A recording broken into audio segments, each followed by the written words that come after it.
मैं जाकर के तो देखूं पांडवों के भाग्य का क्या फैसला होता है। तो आज विदुरानी कहती कि आपको वहां जाने कौन देगा, आजकल आप मंत्री तो हो नहीं, ताकि मैं सबसे पीछे खड़ा हो जाऊं। अरे इतने पीछे खड़े हो जाओगे, आपको गोविंद कैसे नजर आएंगे? अरे देवी, मुझे गोविंद नजर नहीं आए, कम से कम गोविंद की नजर मेरे ऊपर तो पड़ सकती है। तो आज भगवान जैसे ही आए और आकर के आज दुर्योधन ने कपटता का परिचय दिया है। आज आओ कि सब बड़ी कृपा करी, आज रतन जड़ित सिंहासन पर विराजमान कराया। और जब रतन जड़ित सिंहासन पर विराजमान कराया और आज वार्तालाप कर रहे हैं, भगवान श्याम सुंदर ने कहा कि दुर्योधन, तुम तो सुयोधन हो, मैंने आपको दुर्योधन नहीं कहा। मुझे एक बात बताइए कि पांडव आपके काका के बेटे हैं? कहा कि बिल्कुल जी। फिर आधे राज्य के अधिकारी हुए? कहा कि बिल्कुल। अरे दुर्योधन, केवल आप 5 गांव दे दीजिए, मैं 5 गांव से उनको संतुष्ट कर दूंगा। लेकिन आज दुर्योधन कहता है कि सब सोचम में दास्याम बिना युद्धेन केशव। केशव, मैं बिना युद्ध के एक सुई की नौ के बराबर भूमि उनको नहीं दे सकता। बार बार कहा है। अरे दुर्योधन, युद्ध आपने नानी से कहानी में सुना होगा, हजारों बच्चे अनाथ हो जाएंगे, लाखों नर नारी मारी जाएंगे, लेकिन आज ये युद्ध का जो प्रस्ताव है त्याग दीजिए। आज दुर्योधन कहता कि सब ये राजपाट की बातें तो हम बाद में कर लेंगे। मेरी मैया गांधारी ने बड़े सुंदर भाव से 56 प्रकार के व्यंजन बनाए, पहले प्रसादी पाई।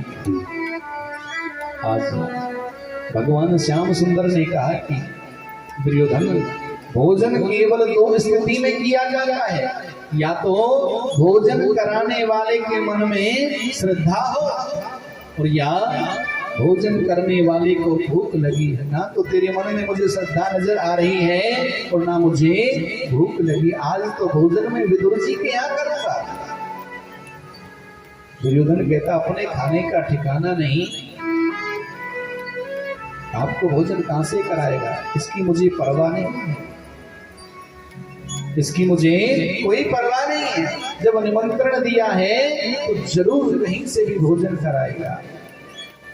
आज दुर्योधन बार बार कहता है कि प्रभु, कब निमंत्रण दिया था? क्योंकि उनका पत्र गया था कि प्रभु, जब आप हस्तिनापुर आओ तो पहली प्रसादी मेरे घर पाना। हम तो विदुर जी देखते रह गए और विदुरानी से कहते कि अरे विदुरानी, देख गोविंद ने मेरा कितना मान रखा है। अरे कन्हैया झूठ नहीं बोल सकता, अरे जाकर के घर पर कुछ व्यवस्था तो करो। आज विदुरानी गई, घर में गाय के गोबर का चौका लगा। आज विदुरानी गई है और मेरे विदुर जी आज बाजार में कुछ भोजन सामग्री, माखन, मिश्री आदि लेने के लिए गए। तो आज मेरे गोविंद कहते हैं कि जैसे भक्त भगवान के द्वार पर नंगे पैर जाता, तो ऐसे भगवान भी भक्त के द्वार पर नंगे पैर जाते हैं। आज भगवान जब जाने लगे और जाकर के विदुरानी ने गाय के गोबर का चौका लगा, आंगन में अपने गाय के गोबर का चौका लगाया है। एक बार लक्ष्मी जी गैया से कहती है कि अरे भैया देखो, मुझे भी आप अपने शरीर में स्थान दीजिए। गाय कहती मेरे शरीर में कोई स्थान बचा ही नहीं, मैं आपको कहां से दे सकती? नहीं भैया, आपको कोई ना कोई स्थान देना। अरे देवी, अरे लक्ष्मी जी, मेरे तो एक एक रोम रोम पर इन देवताओं ने कब्जा किया हुआ है। गाय के अंदर कितने देवता होते हैं? 33 कोटि। अच्छा, हमारे देवता कितने हैं? 33 करोड़ है ना। कौन कौन मानता 33 करोड़ है? ऐसा करना, कल 100 देवताओं का नाम लिख करके ले आना।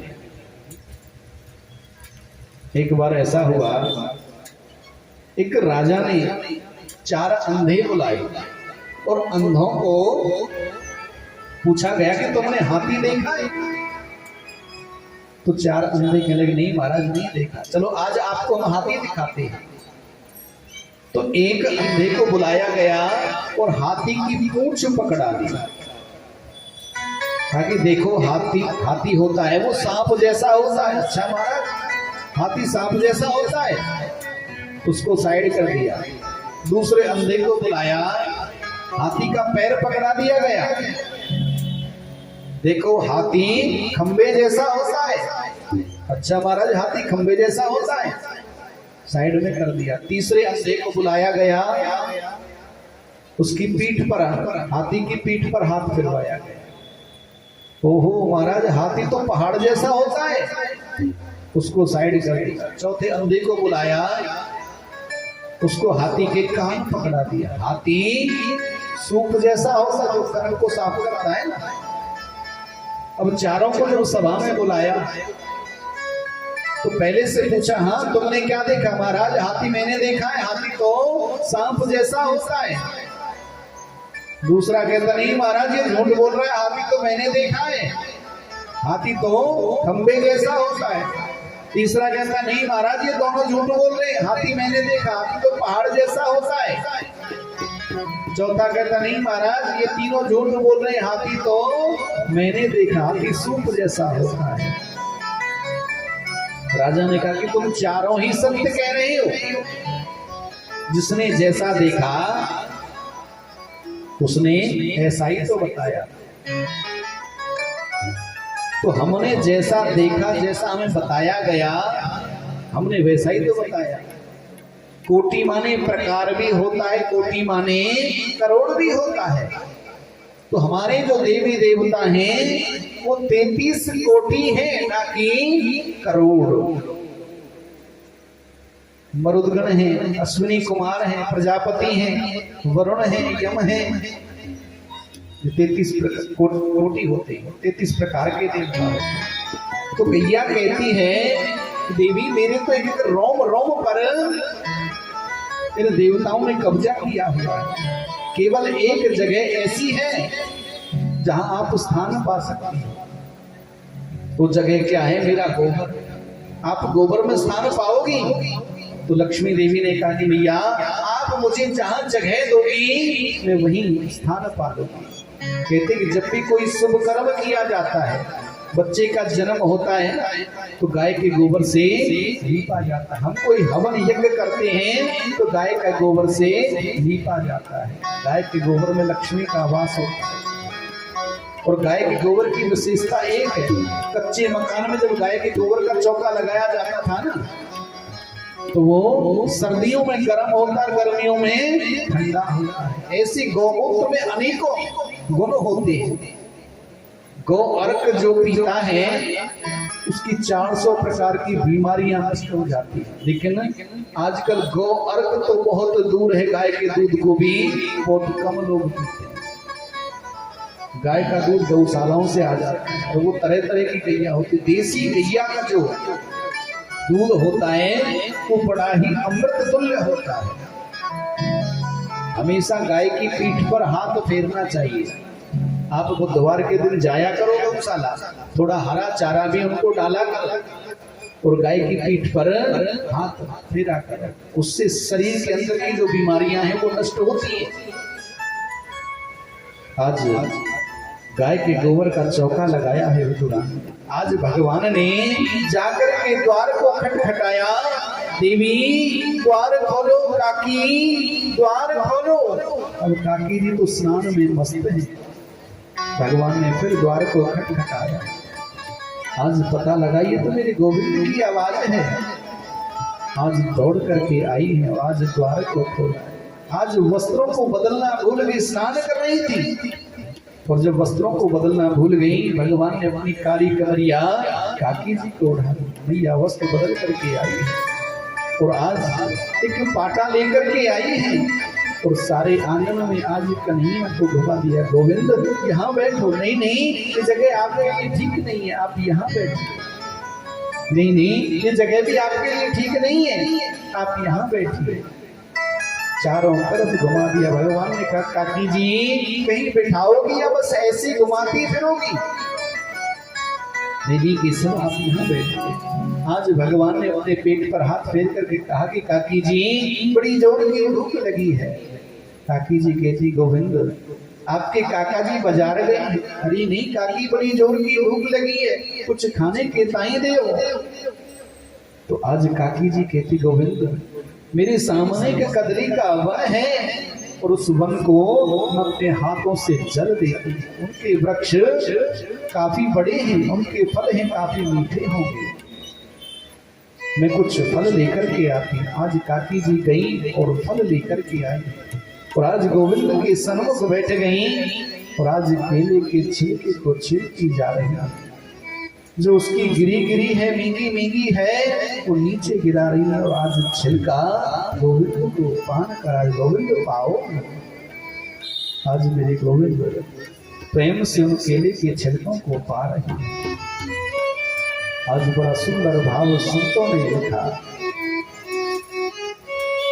दुर्योधन की मेवा त्यागी, दुर्योधन की मेवा त्यागी, दुर्योधन की मेवा त्यागी, दुर्योधन की मेवा त्यागी। सागे विधुर घर खाए,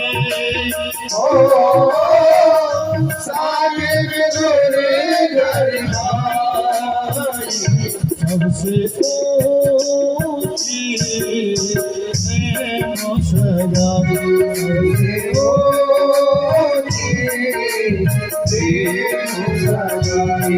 सबसे सगाई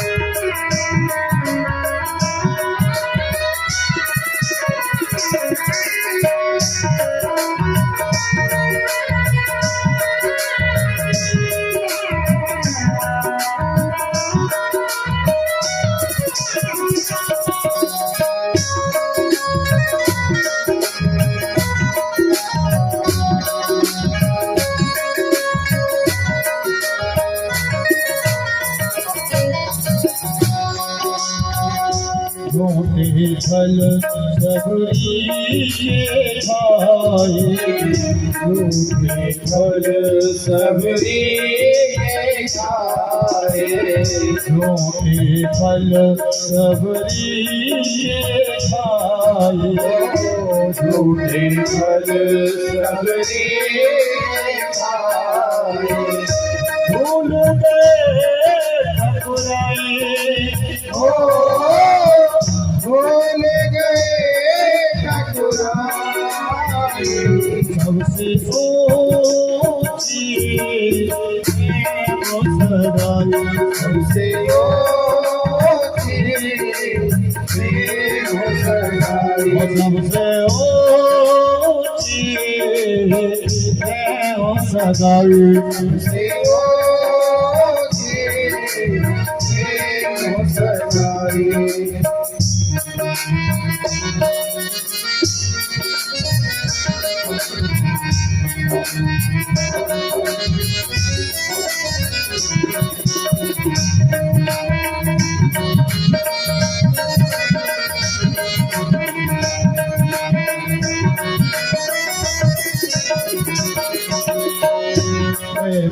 बस अर्जुन रथ हाथो, प्रेम दिवस अर्जुन रथ हाथो, प्रेम दिवस अर्जुन रथ हाथो, प्रेम की हंसी अर्जुन रत्यारो भूल गए ठकुराई हो भूल गए ठकुराई सबसे ऊंची मुस्कान सबसे ऊंची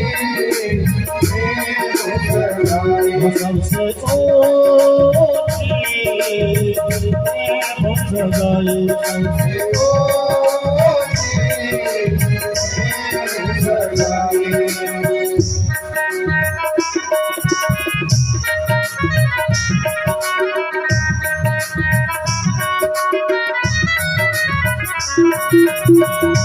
ऐसी चीज बड़ी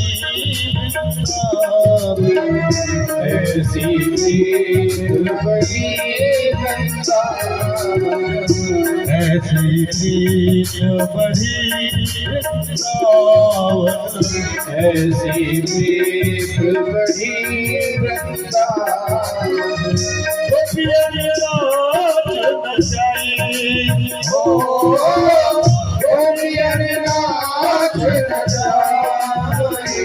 हमसे सोची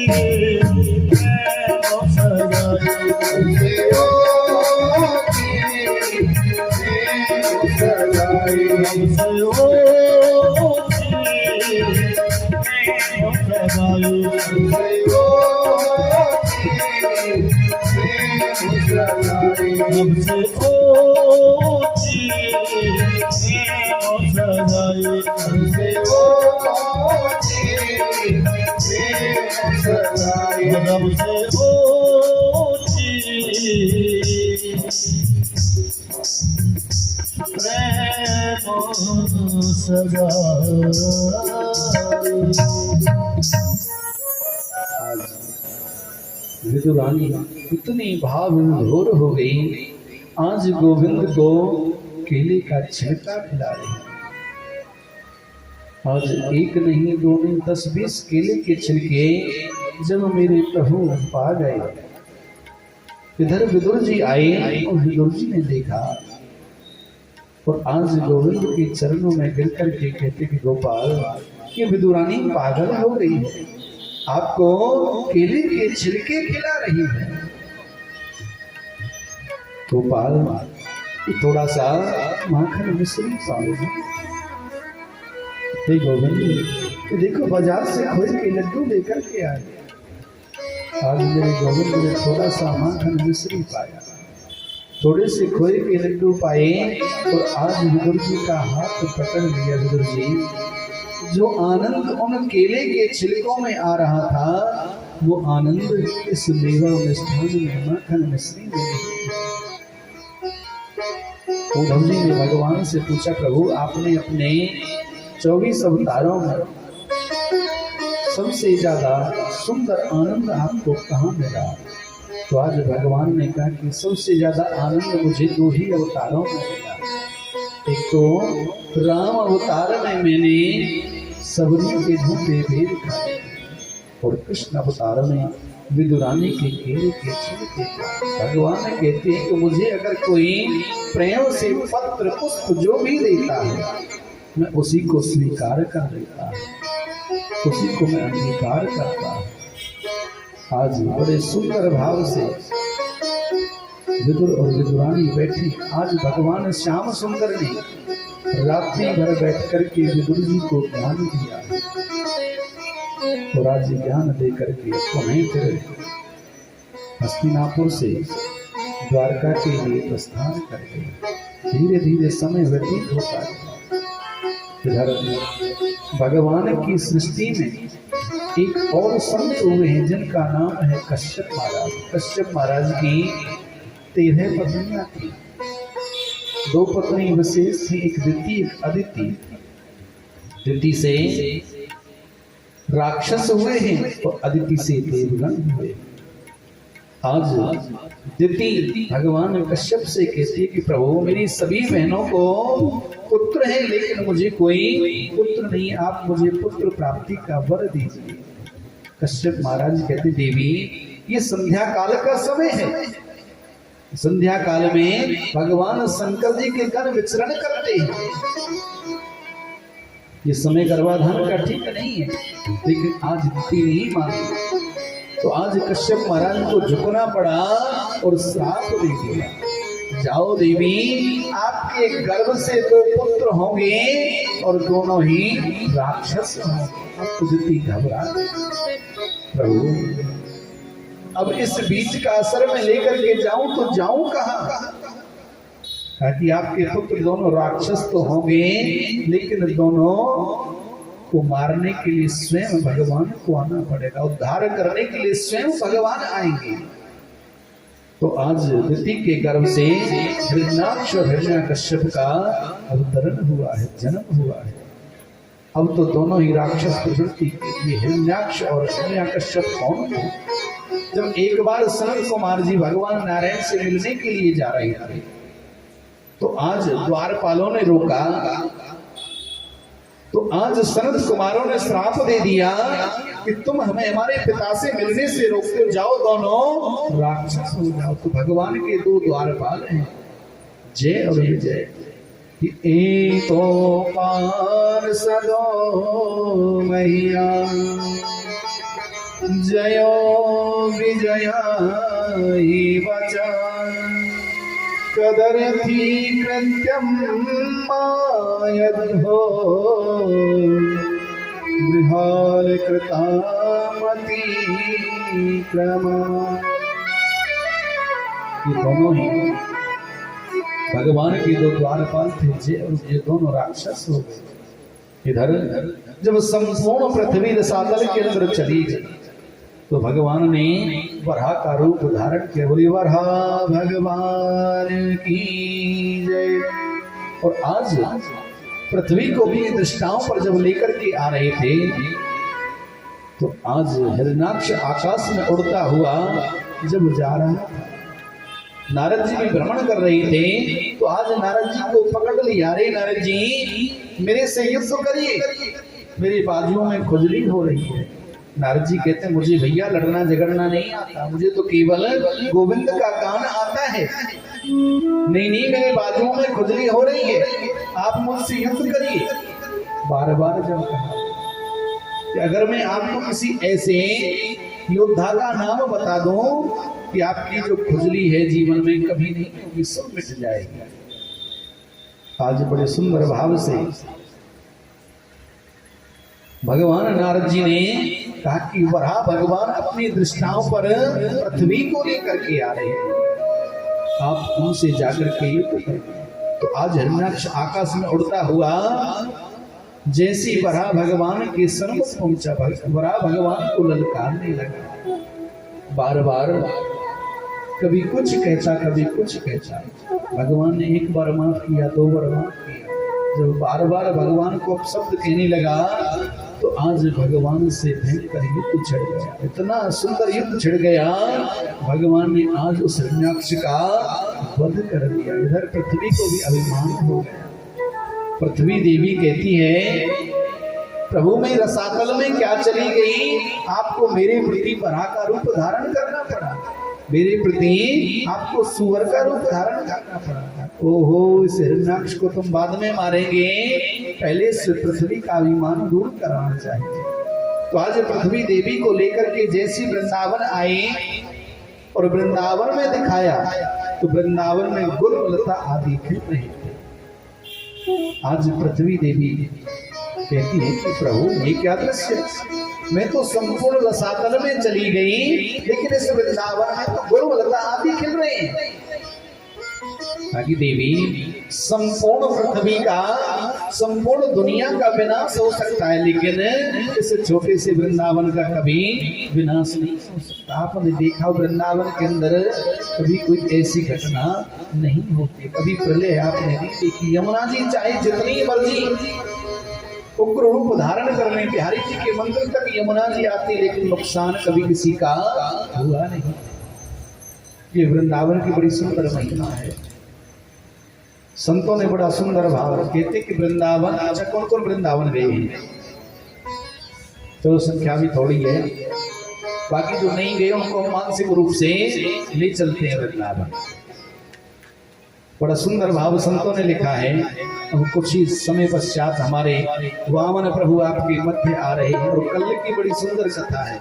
कल हमारे ठाकुर जी का जन्म होगा और सुंदर सभी ने पीले पीले पहन करके आने हैं, सभी ने पीले पीले पहन करके आने और टॉफी बिस्कुट खेल खिलौना सभी लेकर के आए और इस पांडाल को आपका जैसा भाव चाहे वैसा बैलून से सजाओ या जैसे मर्जी सजाओ, क्योंकि अपने बेटे का जब हम उत्सव करते हैं, बर्थडे मनाते हैं ना, तो अपने घर में बड़ी सुंदर सजावट कराते हैं। बाकी आपका अपना भाव है, इस पांडाल को आप जैसी मर्जी सजाइए। तो चलो आपको वृंदावन लेकर के चलते हैं। हो मन चल रे वृंदावन चल वे मना, हर चल वे मना, किथे ओ नजारा नहीं मिलना। मन चल रे वृंदावन चल वे मना, चल वे मना, किथे ओ नजारा नहीं मिलना। मन चल रे वृंदावन चल वे मना, चल रे मना, किथे ओ नजारा नहीं मिलना। चल रे वृंदावन चल रे मना, चल रे मना, किथे ओ नजारा नहीं होना। किथे ओ नजारा नहीं मिलना, किथे ओ नजारा नहीं मिलना। इतने प्रीतम प्यारा नहीं मिलना, इतने प्रीतम प्यारा नहीं मिलना। चल रे वृंदावन चल वे मना, चल वे मना, किथे ओ नजारा नहीं मिलना। चल रे वृंदावन चल रे मना, किथे ओ नजारा हरि बोल।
लगवे मना, किथे ओ नजारा नहीं मिलना।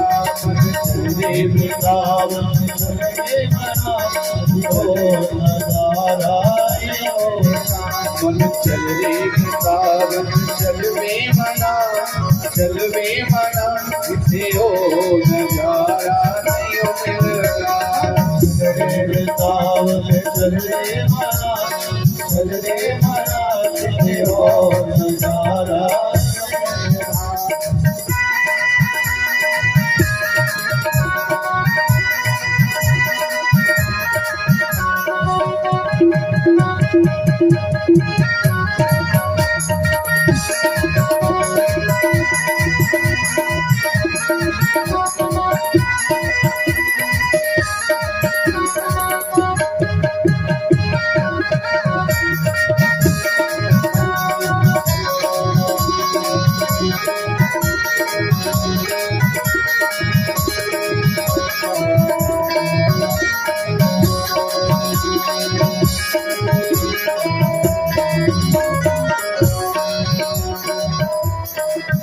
मन चल वृंदावन चलिए, मन चल वृंदावन चलिए, मन चल वृंदावन चलिए, मन चल वृंदावन चलिए।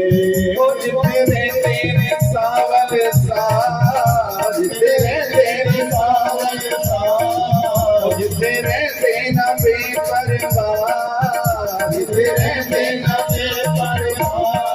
ओ जिते यमुना ठाठा मार दी, जिते यमुना ठाठा मार दे, ओ जिते प्रेम दा बगदा दरिया, जिते प्रेम दा बगदा दरिया, जिते लोग दीवाने झूमते, जिते लोग दीवाने रोके। ओ मन कोरी को ताला, मन कोरी को ताला, ओ मन चल चल चल, मन चल वृंदावन चलिए, मन चल वृंदावन चलिए, चल वृंदावन चलिए, मन चल वृंदावन चलिए, मन चल वृंदावन चलिए, मन चल वृंदावन चलिए, चल वृंदावन चलिए, चल वृंदावन चलिए, चल वृंदावन चलिए, मन चल वृंदावन चलिए, चल वृंदावन चलिए, चल वृंदावन चलिए।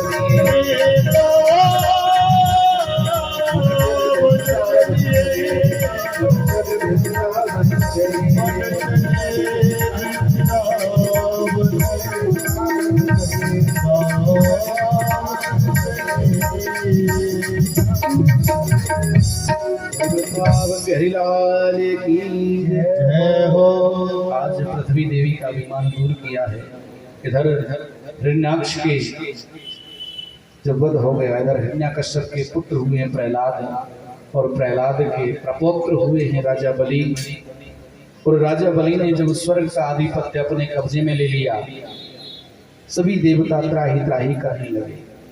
आज भगवान से विनती करते हैं कि हे प्रभु, आप कब अवतरण लोगे? पृथ्वी भी बार बार कंपायमान हो जाती है, गंभीर हो गई। आज भगवान ने पृथ्वी को भी आश्वासन दिया कि देवी आप क्यों घबराती हो, मैं जरूर अवतरण लूंगा। आज मैया अदिति को पयोव्रत धारण कराया है, और मैया अदिति ने जो पयोव्रत धारण किया, पयोव्रत कहते हैं फाल्गुन शुक्ला प्रतिपदा से लेकर के और जो त्रयोदशी तक दूध पी करके जो व्रत किया जाता है, उससे निश्चय ही संतान प्राप्ति होती है।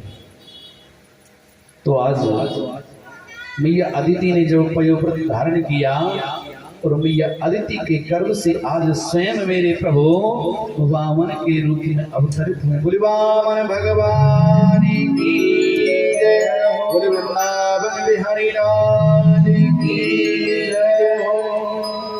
आज वामन प्रभु का जब अवतरण हुआ, तो आज गुरु बृहस्पति देव ने वामन प्रभु को जनेऊ पहनाया है, पैरों में खड़ामा दे दी, हाथ में माला दे दी। ब्रह्मा जी ने कमंडल दे दिया। दिशाओं के स्वामियों ने भगवान को छत्र अर्पित कर दिया। और जब छत्र अर्पित कर दिया, उधर माता जगदम्बा परम्बा ने उस कमंडल में भिक्षा डाल दी। अब उस भिक्षा को जैसे ही वामन प्रभु राजा बलि को जब वामन प्रभु बृहस्पति देव को जब देने लगे, तो बृहस्पति देव ने कहा कि प्रभु, मैं इस भिक्षा से प्रसन्न नहीं हूं, आप मुझे त्रिलोकी की भिक्षा ला करके दीजिए। तो आज भगवान ने कहा कि जो आज्ञा गुरुदेव। तो आज मेरे वामन प्रभु राजा बलि के द्वार पर जब जा रहे हैं, नन्हे नन्हे चरण चिन्ह हैं, बिंब फल जैसे होते हैं, सुंदर मुखारुण वामन अंगुल के वामन भगवान हैं। तो सभी बड़े सुंदर भाव से राजा बलि के द्वार पर जब वामन प्रभु जा रहे हैं, बोले वामन भगवान की जय। आज वामन प्रभु राजा बलि के द्वार पर जा रहे हैं, और सभी वामन प्रभु को भिक्षा देंगे, क्योंकि जब ब्राह्मण पुत्र होता है तो जनेऊ संस्कार में भिक्षा दी जाती है। कुछ दान भी आया है। श्रीमद् भागवत कथा की नेक कमाई से 3100 रुपये हमारी रामवती मैया और 2100 रुपये ऊषा मैया, 500 रुपये गुप्त दान और 200 रुपये गुप्त दान। तो एक बार इनके लिए जोरदार तालियां। ऐसे ही अपनी नेक कमाई से परमात्मा के प्रति और धर्म कर्म के प्रति आप ऐसी अग्रसर होते रहें और भगवान के इसी चरणों में मस्तक होते रहें।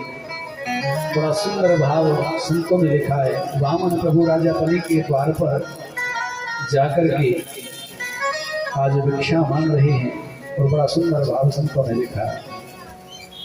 और हरि वामन का भेष बनाया, राजा बलि के द्वारे आया। हरि वामन का भेष बनाया, राजा बलि के द्वारे आया। का देश बनाया, राजा बलि के द्वारे आया। हरि वामन का भेष बनाया, राजा बलि के द्वारे आया। वामन का देश बनाया, राजा बलि के द्वारे आया।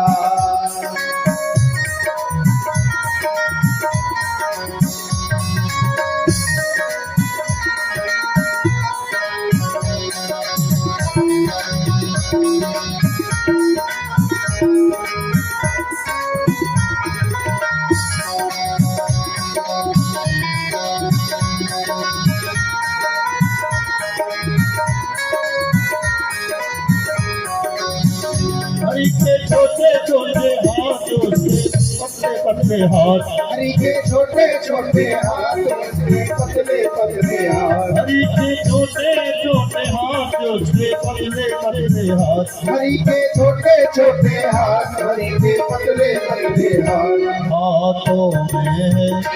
हाथों में कमंडल आया, राजा बलि के द्वारे आया। देश बनाया, राजा बलि के द्वारे आया।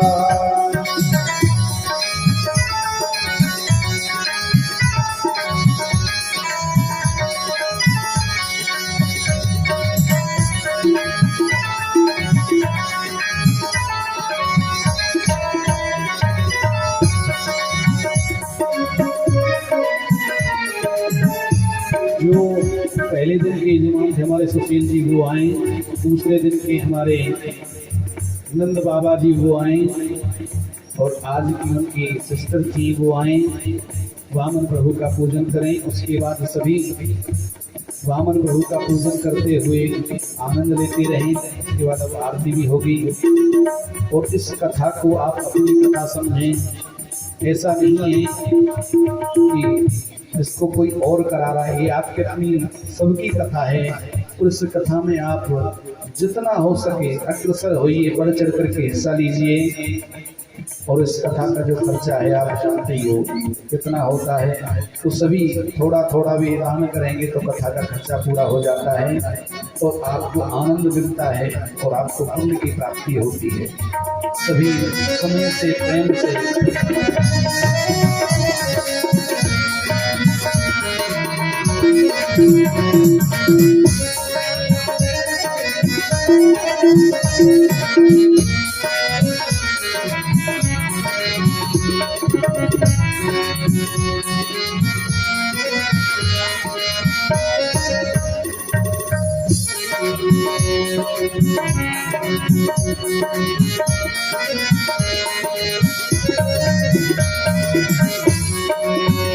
हरि वामन का भेष बनाया, राजा बलि के द्वारे आया। देश बनाया, राजा बलि के द्वारे आया।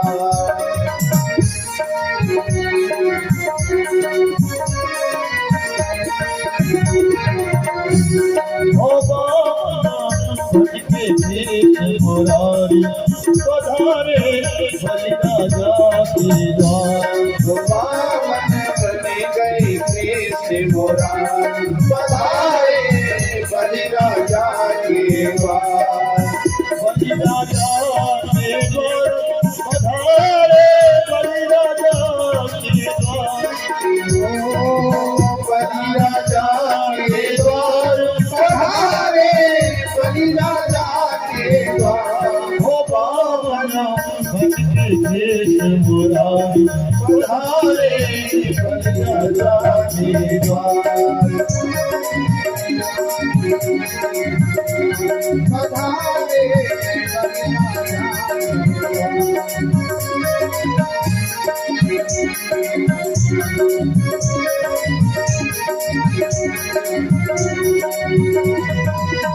बलि राजा के द्वार पधारे बलि राजा के द्वार। हो बलि राजा के द्वार पधारे बलि राजा के द्वार। हो भक्ति कृष्ण मुरारी पधारे बलि राजा के द्वार। हो बावन भक्ति कृष्ण मुरारी पधारे बलि राजा के द्वार।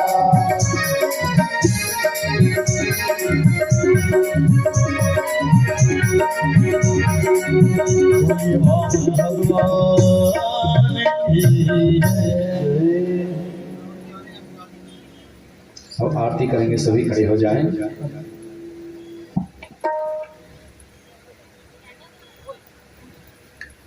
बोलवा के बिहारी लाल की।